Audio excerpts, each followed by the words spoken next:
Shalom. La plupart des cas, lorsque nous faisons face à des combats, à des réalités, l'homme a tendance à pouvoir jeter le sort ou la faute à un tel ou à une autre personne. Nous devons comprendre une chose.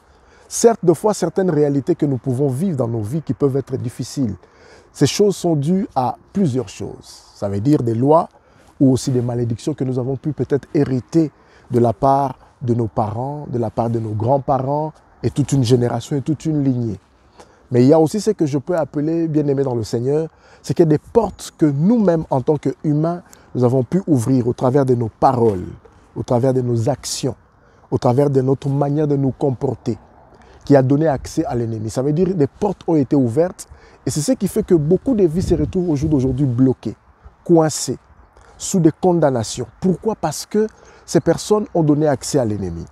Il est très important de comprendre une chose, une vérité de la parole. La parole de Dieu déclare et dit ceci.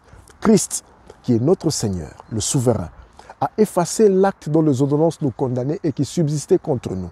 Cela veut dire que dès le moment où tu acceptes Christ, tu donnes ta vie à Jésus, tu décides de pouvoir inviter Christ dans ton cœur, de prendre le contrôle de ta vie, la direction de ta vie et qu'il devienne ton Seigneur.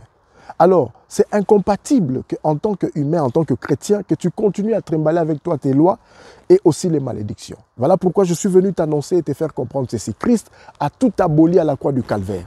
Il est important pour toi de te lever dans la prière et de pouvoir réclamer ce qui est à toi, de refuser tout ce qui est loi, de refuser tout ce qui est malédiction. Tu ne peux pas continuer à trimballer avec toi les lois et les malédictions. Tu ne peux pas continuer à vivre face à des autels qui t'empêchent, lorsque tu élèves la prière ou lorsque tu aimerais entreprendre quelque chose, que ces autels puissent réclamer ta destinée au point de détruire tout ce que tu veux mettre en place comme projet. Non, cela n'est pas du tout normal. Voilà pourquoi j'aimerais prier avec toi maintenant dans le nom de Jésus. Père, je viens briser tout ce qui est loi. Je brise toute malédiction dans la vie de mon frère, dans la vie de ma soeur.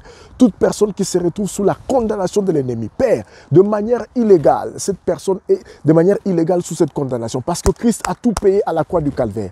Je viens libérer la vie de cette personne. Je libère la vie de cette sœur. Je libère la vie de ses frères dans le nom de Jésus. Je brise tout ce qui est loi qui l'empêche de pouvoir accéder à la destinée à laquelle tu l'as appelé. Éternel mon roi, merci pour le sang qui a coulé à Golgotha, qui réclame justice, qui réclame bénédiction, qui réclame sécurité dans la vie de mon frère, dans la vie de ma soeur et du fait qu'il a donné sa vie à Jésus. Au nom de Jésus-Christ de Nazareth, j'ai ainsi prié et je dis Amen.